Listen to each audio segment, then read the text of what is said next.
Hello and welcome back to MDG Media. This is round 1 back 9 coverage of the 2024 Belgian Open. I'm Connor Wood, and with me, Elias Luukkonen.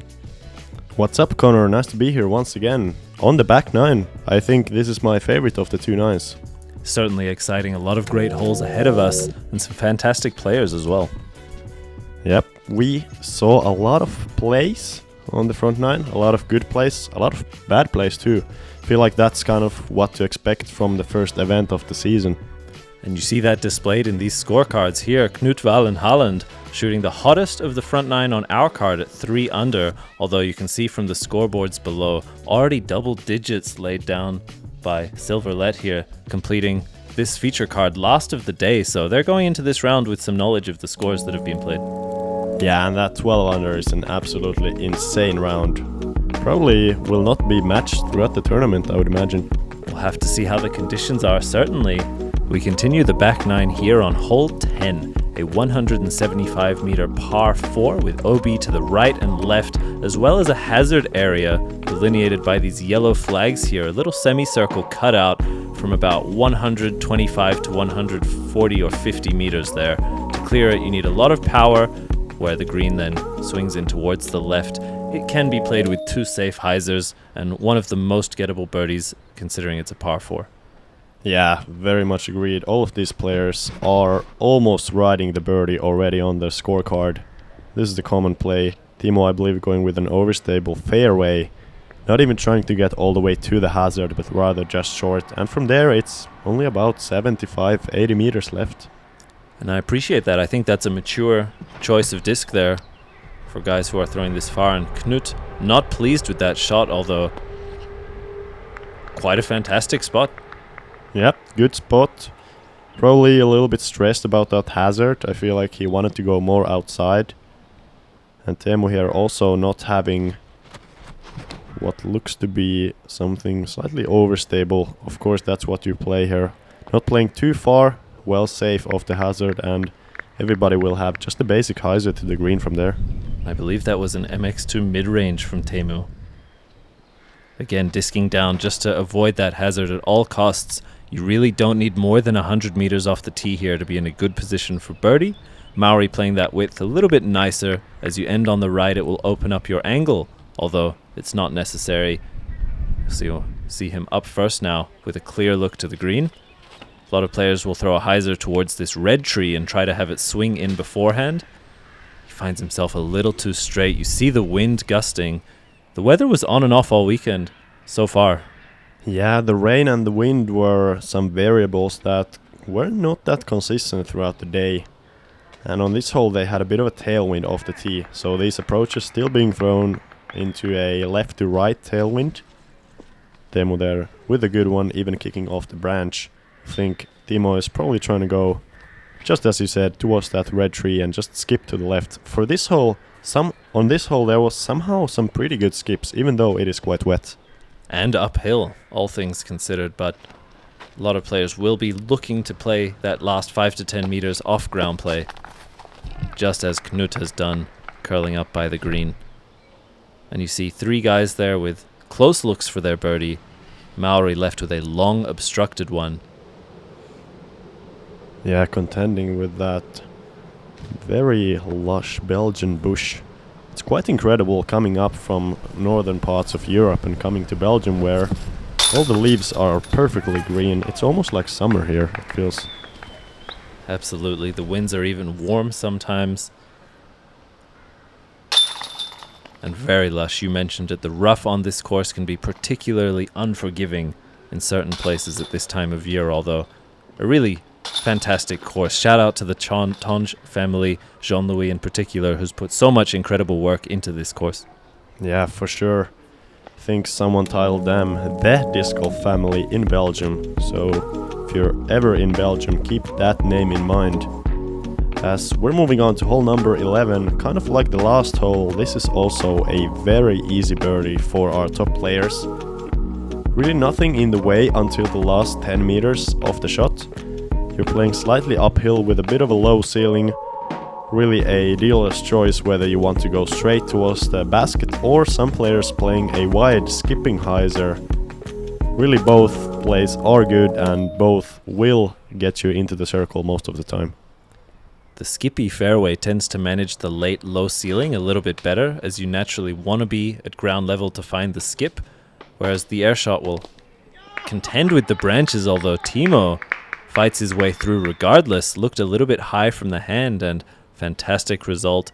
We'll see if Knut can match the height of the window a little bit better here to remove some of the probability from play. Yeah, this is a really good looking shot here, and even though it's a little bit hot, we're playing slightly uphill all the way to the green. There is some OB on the right and left and long, but a lot of those OB lines are never really coming into play. Our players in Europe are accurate enough at this stage of the game that they are never going to go 15 long or left or right on such a short hole. Certainly a very straight shot, really open for your favorite disc. You can throw backhand, forehand.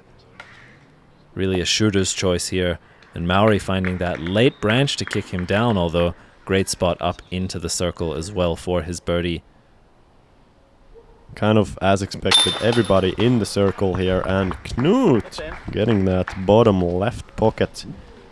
That's a good one to go in. I feel like these Prodigy baskets, actually we talked a little bit about them on the front nine, not catching super consistently on the high left, but the low left, the cage is so deep, I feel like a lot of those low left hits are really staying in the basket. Would totally agree. It tends to favor putts which are dropping downwards towards the end, losing momentum, rather than the pure spin directly into the high chains. And we see there, good performance by our feature card, taking advantage of one of these shorter par 3s.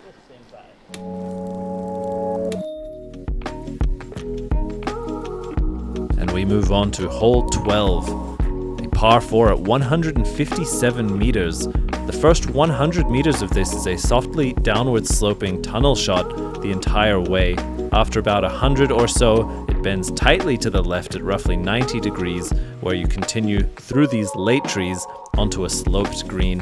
And this is another one that had a lot of mud, but the discs come in very fast and it's very easy to go long if you don't control the pace of your approach. I'd call this the last really stressful hole on the course. Really, after this, all of the holes are quite manageable, but this one you really have to hit it off the tee, and Timo has not done so. He didn't seem to get a great kick. I didn't see the disc falling to the fairway, and that left side early can be really tough. I feel like anywhere on this fairway or off the fairway, if you get far enough, it's gonna be okay, but if you kick early, that's terrible. I totally agree. The left side is the most punishing. The more you fade or end to the right on your shot, the more it opens up the angle of the second, and that rough is not one that you can make any forwards progress through. Early left is almost always a pitch out. Teemu has laced this down the middle, even a bit long of the sweet spot. That is a clean hyzer flip.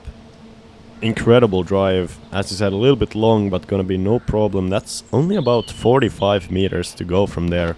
So really this hole is demanding on the drive, but if you have that perfect drive, you're gonna have quite a short approach actually. And Mauri there, great kick. He's gonna have a great chance to get still up and down for the par. And Timo as well. That's a good shot to give him a straight look down the second bend towards the green. Should still be a par in play for him, given a good third shot. Mauri here, playing some understability on a high turnover, but in fact finds too much fade out to the right, and I believe inbounds, but heavily in the rough. And you can see this is exactly a common difficulty for players here on hole 12. And I think you touched on it, Elias. This is the last one that can really kind of blow up around and find you a huge number very quickly. Yeah, for sure. There's just so many trees on this one. Kind of the theme on this course, the most difficult holes tend to be these wooden par 4s. The open ones for the top MPO players are not that tough, because nowadays everybody's kind of throwing pretty far. Absolutely. A lot of holes can be birdied with just 100-meter accurate shots on this course, some of these long open par 4s. You see Knut here looking to shape an overstable approach into the green. Well done, but a terrible roll. He's gonna be outside the circle, coming back at the basket. A little bit uphill from there. He's not gonna be pleased, even though I will give him a pretty good chance to make that putt. He has been putting very well so far. No doubt. We see a little overhead scramble there, connecting off a tree just outside the bullseye. We go to Timo, who has a long putt. And I love to see him run it, considering the drop-off behind. It's so close to going in. Yeah, I love his spin putt from this range. Being able to control that nose angle and the, Anheuser to hyzer angle really well. This is Knut. Let's see, he gets it online, but just not getting the hand high enough in the air. That's gonna be a tough miss, and probably a stroke he feels like he didn't deserve. No doubt a bad break here, but in the woods, that can go both ways for sure. Throughout the duration of this weekend, I think every player in the field will receive some good and bad breaks playing in the woods. It's a natural consequence of this type of course. For sure, and feel like especially on this course, you can feel you got lucky or unlucky in a certain round, but throughout 3 rounds, it's pretty much gonna even out. Nobody can get consistently lucky through 3 rounds. As you see the mud on these players' shoes. Moving on to hole number 13.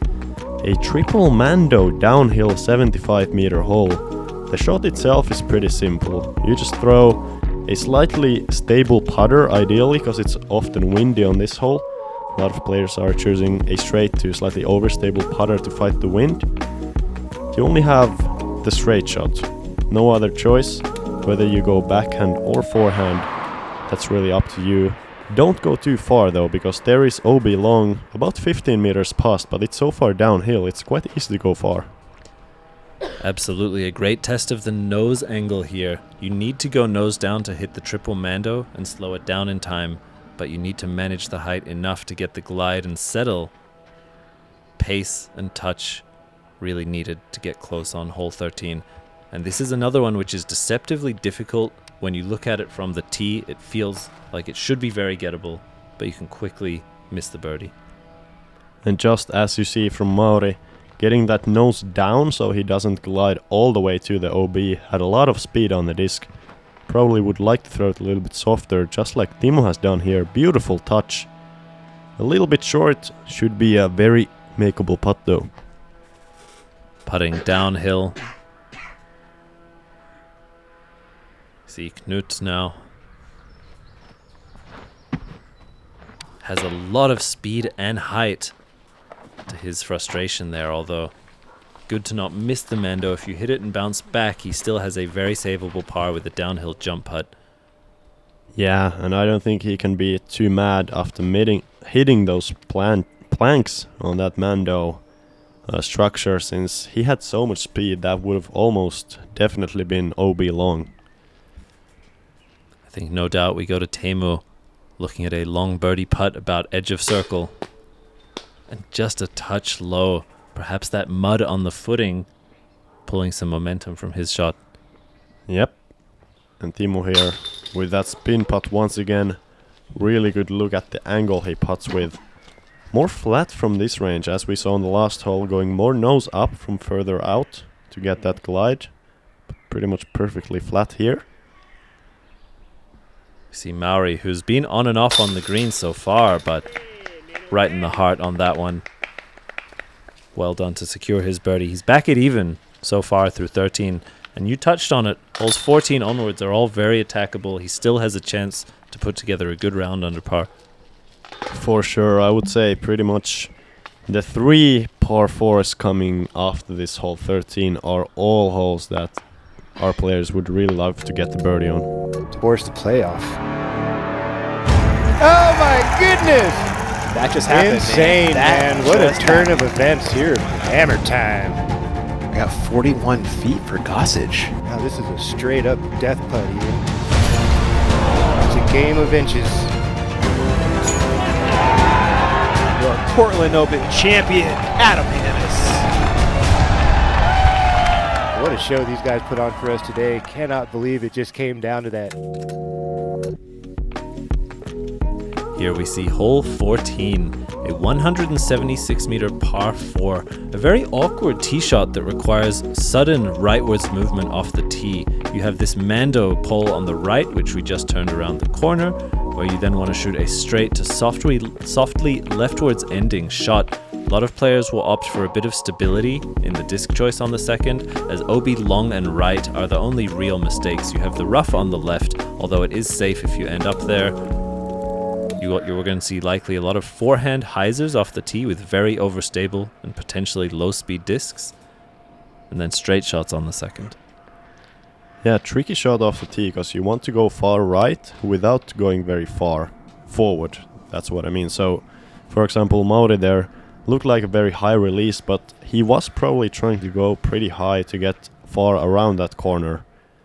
Going far around the corner will really open up that angle for the second shot. And some fortunate breaks. These guys going early right, it's commonly finding them OB, but both of them kicking back out towards the fairway. We'll see if Teemu can make this slight correction and go a touch wider with a similarly steep hyzer. Bit of a straighter look for him. You can see Teemu wasn't going for as much distance around the corner. That bench is a great benchmark for where is a good drive on this hole. If you get anywhere past the bench near that road, that's going to be a good spot for the approach. Knut here with a high-speed disc kept it low, but exactly that is the difficulty of throwing any sort of driver, is that a forwards push of even more than 55-60 meters can very quickly find itself OB. Mauri playing a spike hyzer forehand around the Mando, but pinched at that angle. I think he could not have expected to make it to the green on that shot, so simply trying to make progress. Similar thing here for Timo. If you do want to get aggressive, you could potentially get a backhand anhyzer flex all the way to the green. But that's super risky compared to, for example, the angle of Knut. He went OB to the long side on the tee shot, and now he has an open hyzer to the green, which he looks to have thrown pretty well. And it slows down in time. You see those white stakes on the right of your screen, marking the OB long just outside circle's edge. He'll be looking at his par save after the OB on the drive. Teemu shaping this flex shot, which you mentioned. This is his second, and unfortunately finding the stability a touch too early in the flight compared to what I think he was looking for. And he'll have a long look from the bushes, but likely going to be playing the par here. Long run there from Timo. An interesting statistic on this hole. I was really surprised this personally, but this is actually the third most difficult hole we have on the course. Even though it's two pretty basic shots, just a forehand off the tee and then hopefully a hyzer, really showing off how small that sweet spot is. I would agree that that is surprising given the difficulty of some of the other holes, but this is really two placement shots. Accuracy above all is rewarded here on 14, and regardless of how far or how well you can putt, the placement off the tee is just so important in getting anything below a par. And below a par is not what Knut is getting, also not a par, that will be a bogey, as Timo makes a good putt. Our group not really getting any birdies here.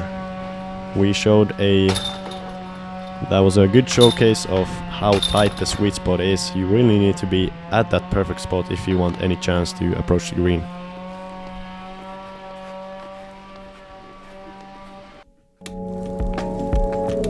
Luckily for them, hole 15 is nowhere near as difficult. 201 meters, a pretty long par 4 for this course, might even be the longest one. But the distance is the most difficult part about this hole. You have that OB left and OB right, but the fairway is quite wide. Really off the tee you just want to get straight as far as you can. If you throw a straight shot 130 meters or above, you will have an open, short approach to the green. And that's it. Distance off the tee will reward you with a straight approach shot, whereas anything less than around 130 or too far to the right, which we see Mauri do here with a overturned and late released shot, looks down at his hand in surprise there. You are rewarded by ending to the left if you don't get the distance, and if you can find the distance and leftwards movement, that's the ideal shot. Timo with a low screamer here. Just barely long enough. He's gonna have a straight or a bit of an Anheuser look. Didn't get enough height to get enough distance to get that Heiser look to the green. Ideally he would have gotten at least 10 to 15 meters more of distance or get more left to open up that angle.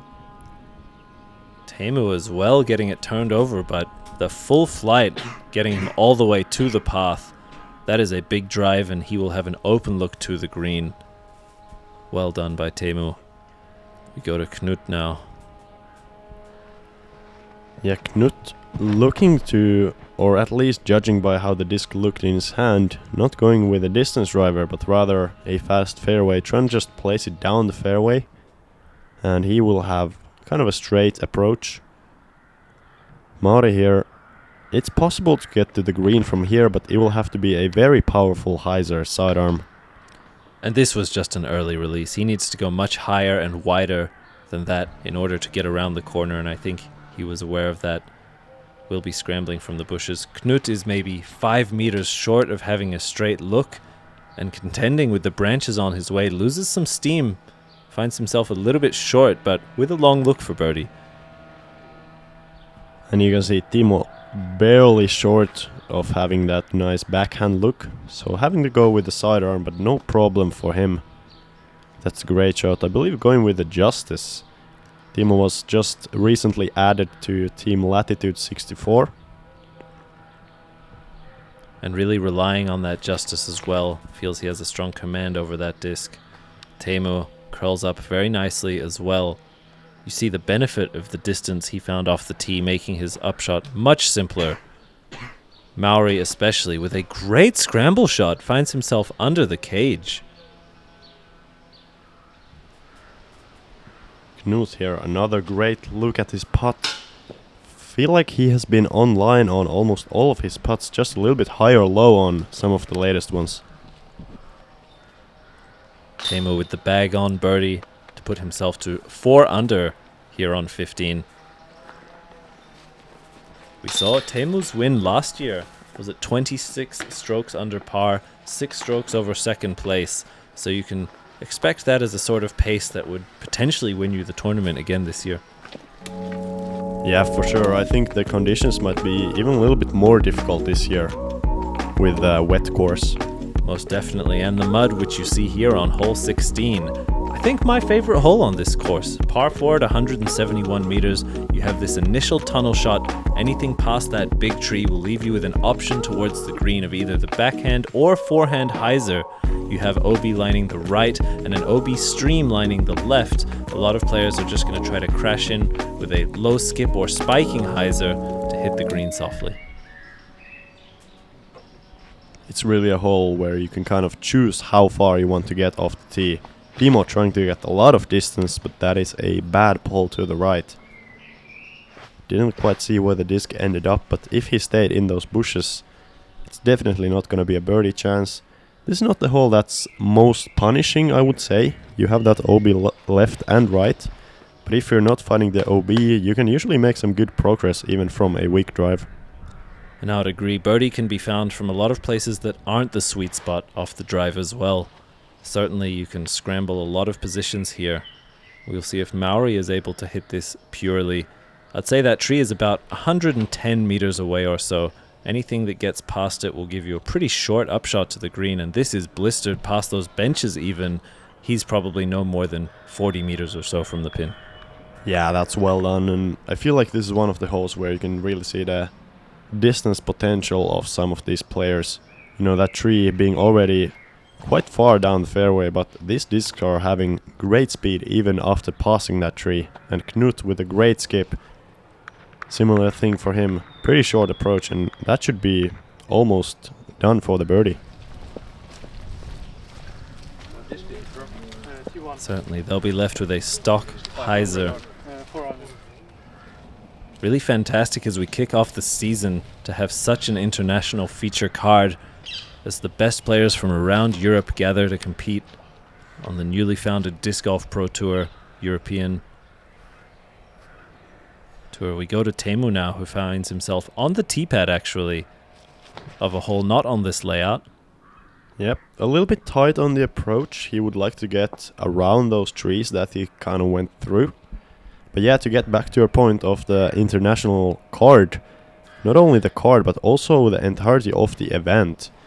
This might be one of the most international events I have played. There are people from so many different countries, and a rare event where I feel like the Finns might not even be the biggest nationality.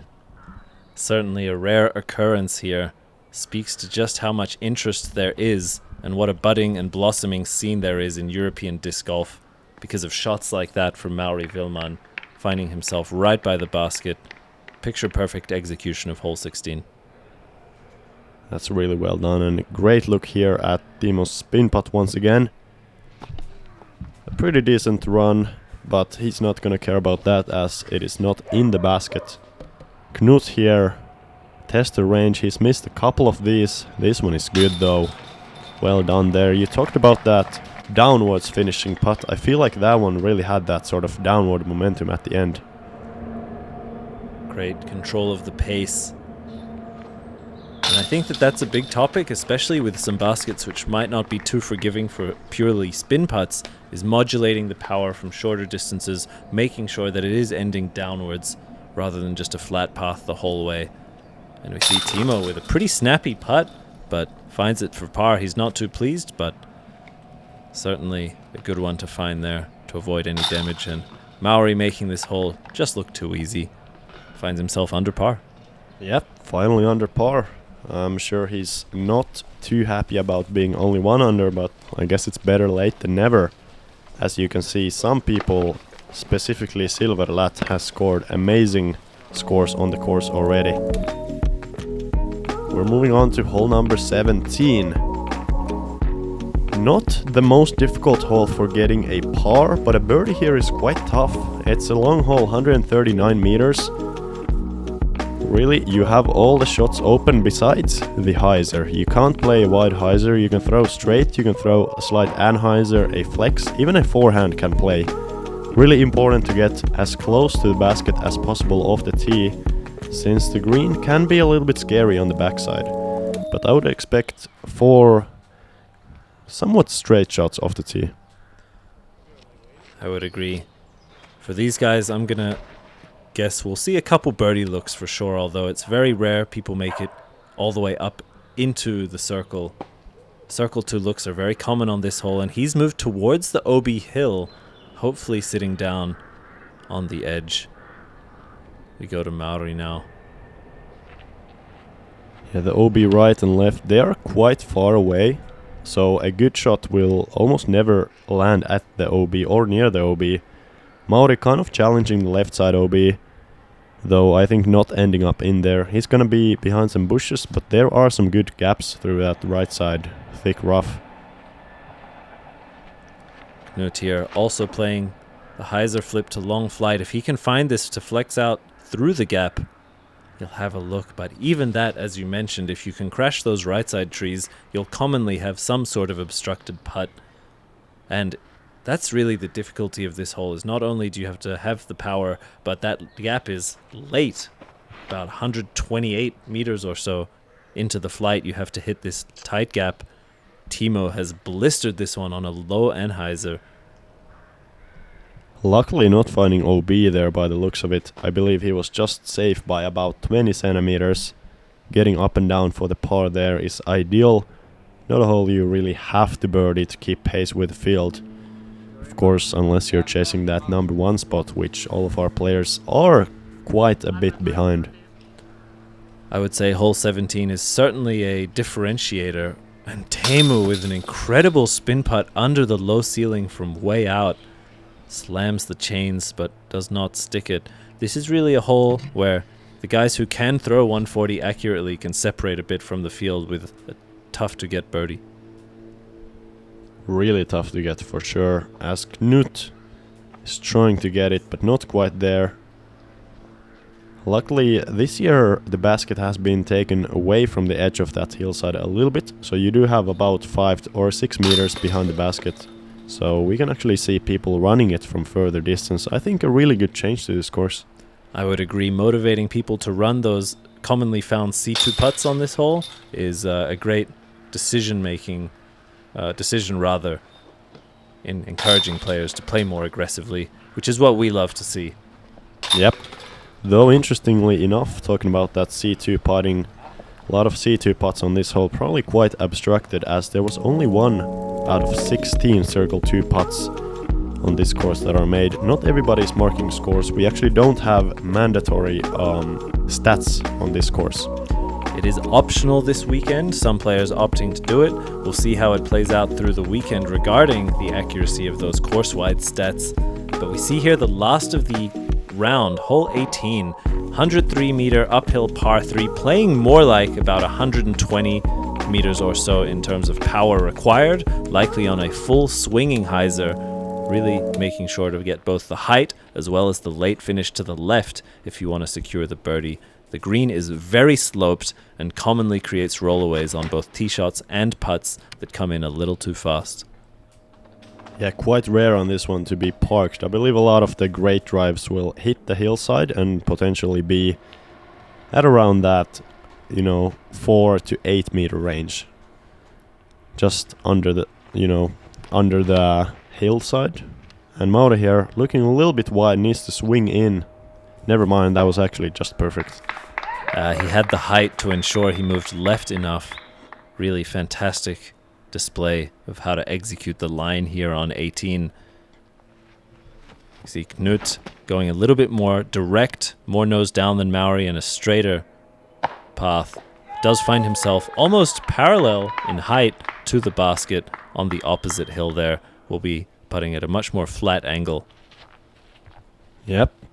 We'll see whether he likes that or not. It's a pretty scary green to run the putt from if you're a far distance away, as even though you have a great backstop, usually if you hit the basket, your chance to roll is big. And I would say not even if you hit the basket, you can simply hit the hill and not stick it either. Anything but chains can quickly leave you with a longer putt than you'd like, and we see that right there for Teemu. Had a solid look for the birdie, but did manage to settle at a reasonable distance. We see Timo now off the knee from the woods. Ooh, that was a little bit ugly. He was even more surprised than we were, probably. We'll see. This would be a great putt to make for the par. This one, luckily for him, not having to go for the knee putt. And that's well done. Stone cold, honestly, to miss that putt directly into first available and then make the next one.